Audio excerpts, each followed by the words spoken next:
Okay, welcome to our Apple Photos deep dive. Okay, so just a few housekeeping tips. You have control over your own audio and video. You are welcome to have your camera off or on, depending on how you feel, but we love to see your faces. It's just a little bit more interactive that way. So uh, we encourage you to keep it on, but keep your microphone muted though when you're not speaking, just so we get a good clean recording for everybody.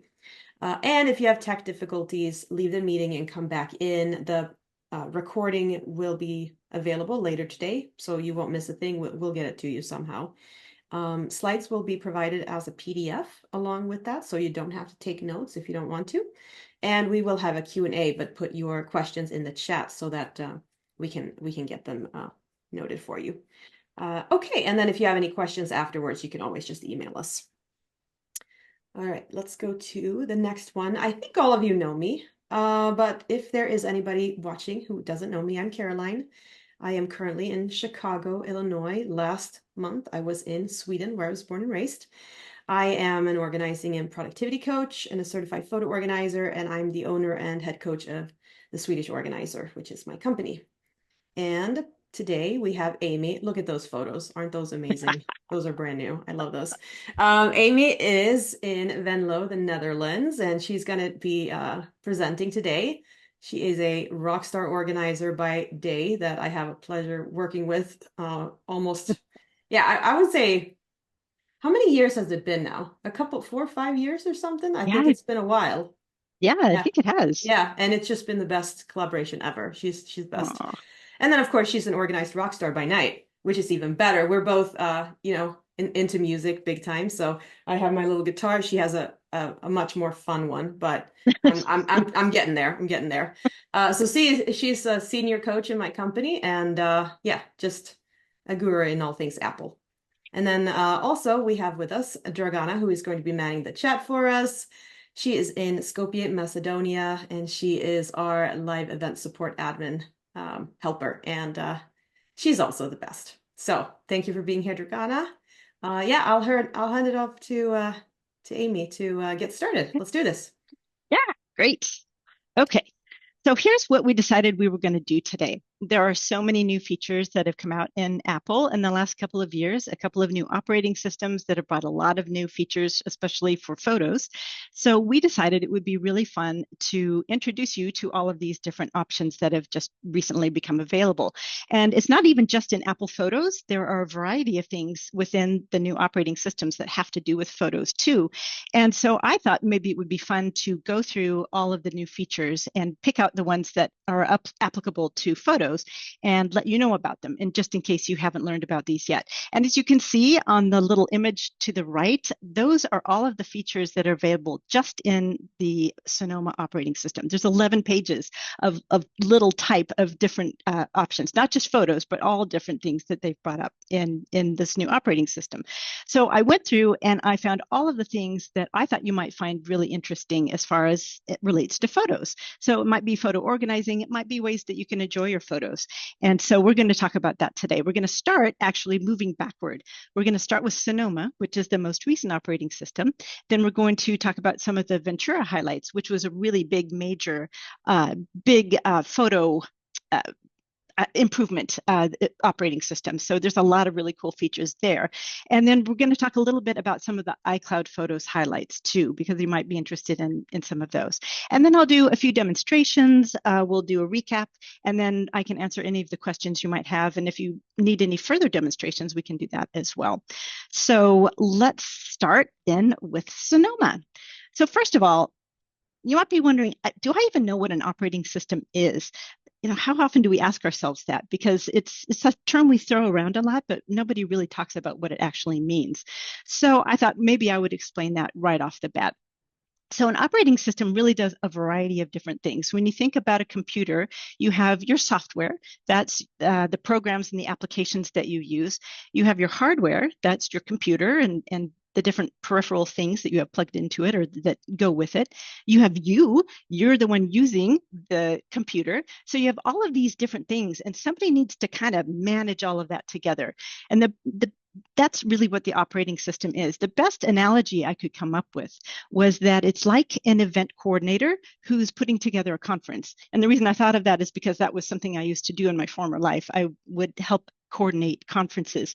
And so I think of it as when you're coordinating a conference, you're trying to allocate space. You need to find different rooms for different presentations and different speakers and exhibitors, that kind of thing. Well, a computer does that too, or the operating system.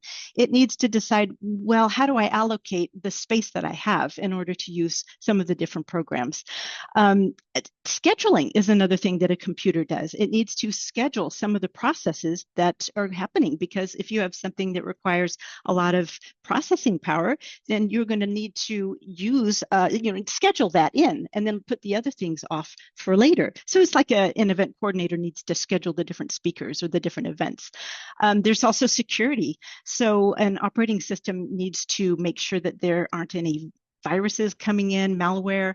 They need to make sure that people don't have access to certain files if you want to protect them. So it's like you might have some privacy or some security at an event. You might have somebody taking tickets to make sure that people don't get in that aren't supposed to get in, that kind of a thing.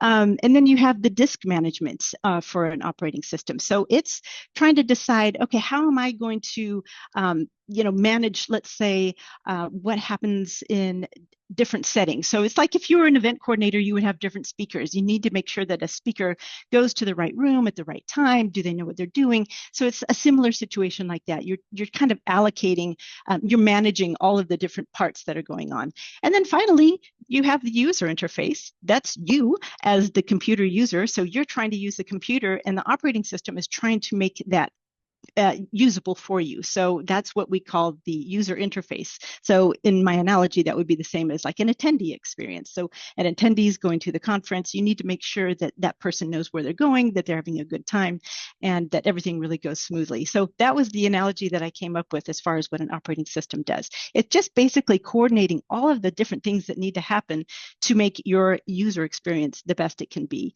And that's one thing that Apple does really well. And they're known far and wide, of course, for being an intuitive interface. It's an easy operating system to use. Windows has not gotten the best reputation for that, but Apple does a really good job of making a pretty clean, intuitive interface. So that's the one thing it does great. The thing is that they update these operating systems, Apple does, quite frequently. As you know, Ventura came out, and then Sonoma has just recently come out every year or so. Windows is more about 3 to 5 years in between their operating systems. So it's a good thing and a bad thing, because the more you update, the better things get. The more you get rid of the bugs, you get rid of the viruses and the different problems that arise. But then you might also have to learn new things, because they're introducing new features all the time.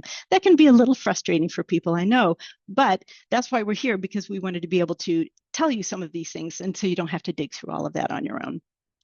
Okay, so Sonoma is our most recent operating system.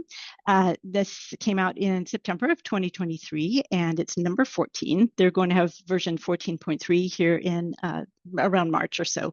They're going to be updating that.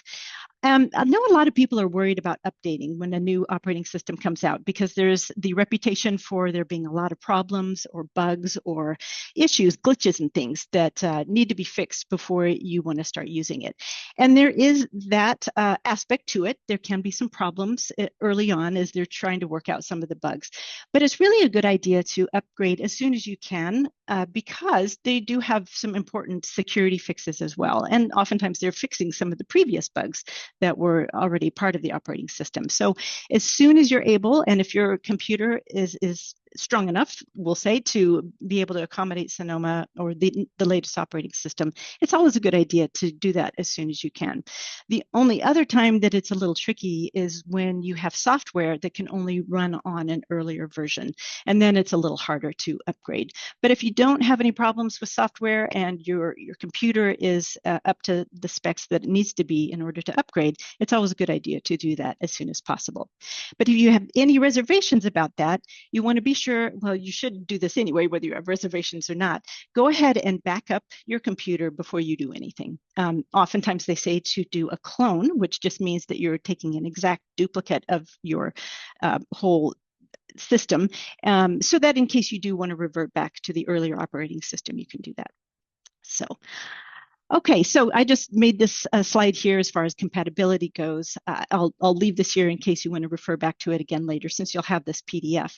But there are certain computers that will no longer be able to upgrade after a certain point. And here are the Macs that will not be able to run Sonoma. However, there are some Macs that can run Sonoma, or number 14. They just may not be able to do all of the features that they have offered now. And of course, now that they've come up with their Apple chips, the M1, the M2, now the M3, some things will run with that and not with the Intel Macs. So just something to be aware of. Okay, so let's talk about some of the highlights of Sonoma. And I'm going to start, of course, with my very favorite highlight here. If anyone knows me, it's going to be because it has the People and Pets album.